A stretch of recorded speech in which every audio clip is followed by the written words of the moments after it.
Good evening, Nova Nation, and welcome back to another exciting edition of Wildcat Watch Live for tonight, March 29th, 2012.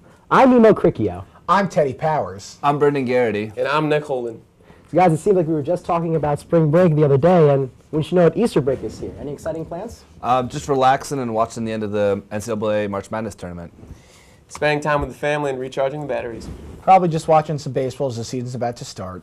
Definitely. Sounds like great breaks. Definitely more interesting stuff to talk about, though. Brendan, I think you're going to tell us about women's basketball. Absolutely. Thank you, Mimo. Well, unfortunately, the Villanova women's basketball team's magnificent season had to come to an end last week in a heartbreaking loss in the NIT tournament to Colorado. In an absolute thriller, the Cats fell by a final score of 48-47. In the loss, redshirt freshman Emily Lear led the Wildcats with a career-high tying 16 points. Lear was 6 of 12 from the field, 2 of 4 from the three-point range, and 2 of 4 from the foul line. Junior Megan Pearson scored 9 points and grabbed 5 rebounds as well, while senior Lindsay Kimmel scored 8 points in her final collegiate game. Congratulations to the women's team on an incredible season, and we here at Wildcat Watch Live would like to thank the seniors for showing incredible and strong leadership during the past 4 years. In other news, the women's water polo team was in action this past weekend in New York. The Cats trekked to New Rochelle, New York after the game and played in 2 contests on Sunday. Villanova defeated St. Francis, but fell to Siena and Wagner to end their streak at 5. Their overall record now stands at 5-14, with a 1-2 mark in MAC play.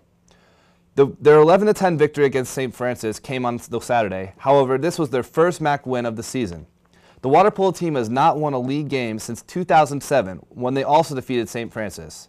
In 2007, the outcome was decided by 1 goal as well, with the final score of 5-4. We look forward to some great games at home in the upcoming weeks, and we wish the women's water polo team best of luck in the games ahead. And now let's throw it over to Teddy with some baseball highlights. Thanks a lot. Last Friday, the Villanova baseball team took on the St. John's Red Storm with high hopes of putting an end to the Johnnies' 7-game winning streak. On Friday afternoon, one of Villanova's young aces, sophomore Pat Young, took the mound and gave Villanova everything they could have asked for. 7 solid innings with 3 earned runs and 5 strikeouts.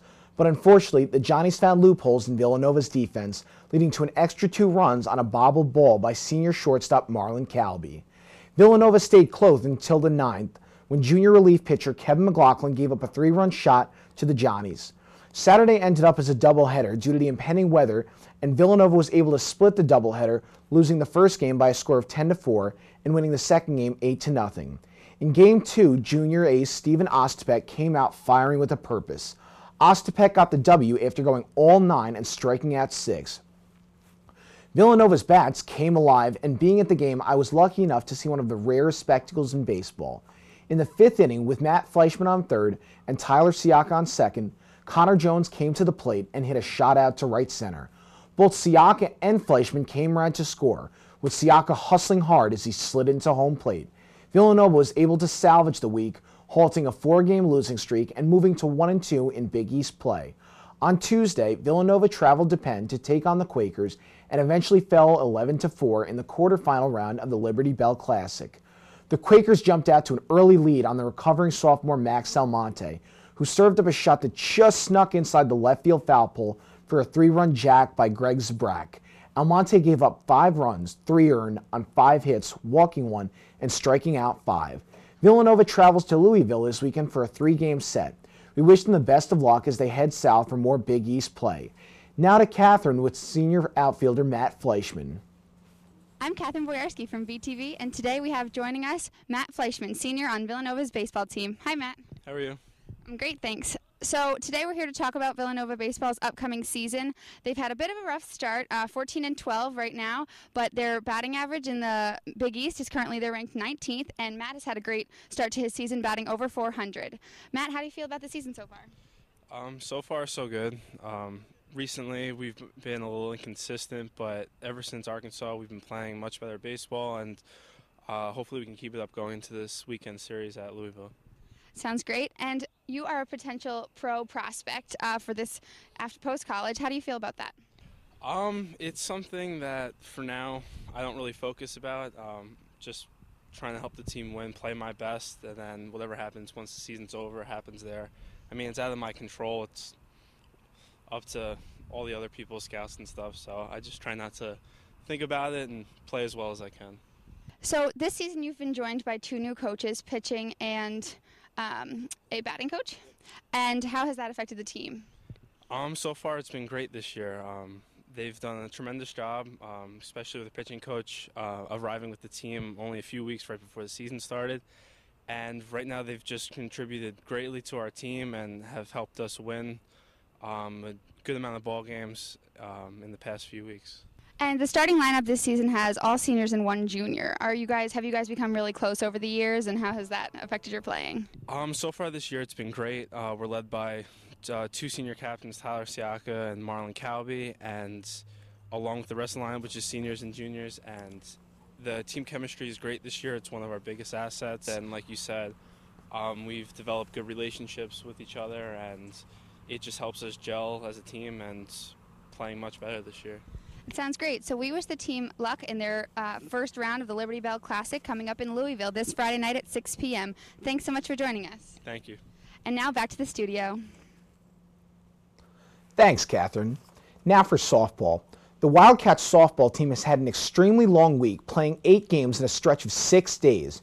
The women started their strenuous schedule by playing in the Penn Invitational Spring Opener, dropping the first 2 games by scores of 3-1 and 1-0 to the Quakers and the Army Knights. In the 3rd game, Villanova found its legs and went 2-0 in the final 2 games of the Invitational against Rider University and the Quakers. Tuesday, the women began their back-to-back doubleheaders against Delaware and Lafayette and found a way to keep their streak of victories alive. In the first doubleheader against Delaware, Villanova won 8-0, riding the 6 solid innings pitched by senior Caitlin De La Haba, who also had 6 strikeouts.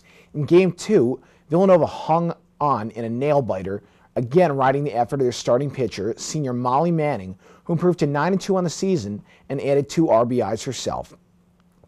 In Day 2 of the doubleheaders, Villanova again stepped up to the plate while their pitchers were lights out on the mound, giving up just 1 run and 7 hits in 14 innings of play. Caitlin De La Haba got the win in Game 1 and added 8 more strikeouts against Lafayette. Sophomore Katie Sitzman got the win in Game 2, improving her record to 2-0 on the season.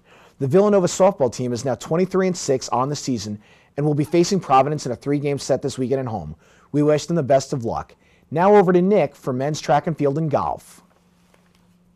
Thank you, Teddy. There was no team scoring at the Big 5 invite at Franklin Field on Saturday, but the men's track team started their season off strong, winning 4 events. In a race full of Nova runners, redshirt freshman Dusty Solis placed first in the 1,500 meters by more than a full second, with a time of 3 minutes 58 seconds. Nova sprinters finished at the head of the pack in the 400 meters, with junior Carlton Bowers clinching first with a time of 48 seconds, and freshman Brian Murphy right on his heels at 49 seconds.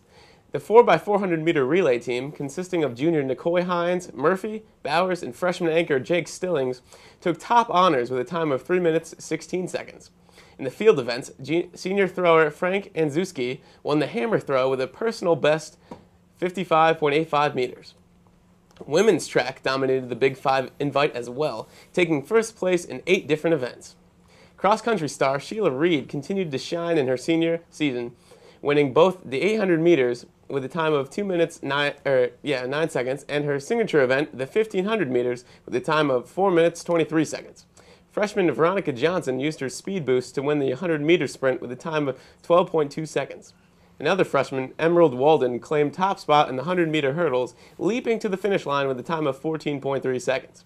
Out in the field, senior Julia Arduni threw the javelin 43.6 meters for first, and freshman Kathleen McPhillips tied for first in the pole vault, clearing a height of 3.65 meters. Sophomore Samantha Francis jumped past the competition for first in the long jump with 11.76 meters, and fellow sophomore Samantha Yeats elevated herself to victory in the high jump, clearing 1.75 meters. Both men's and women's track hope to continue their winning ways across the country and close to home on Saturday at the Texas Relays and the Danny Curran Invitational.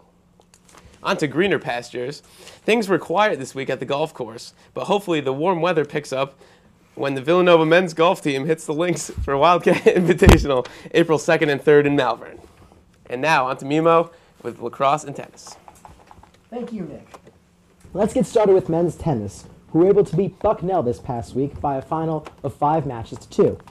Sophomore Tom O'Brien and freshmen Mike Rosengren and Mark Miller were each able to win their matches by 2-1, while sophomore Ryan Pateman and freshman Tim Abbracciamento each had 2-0 sweeps.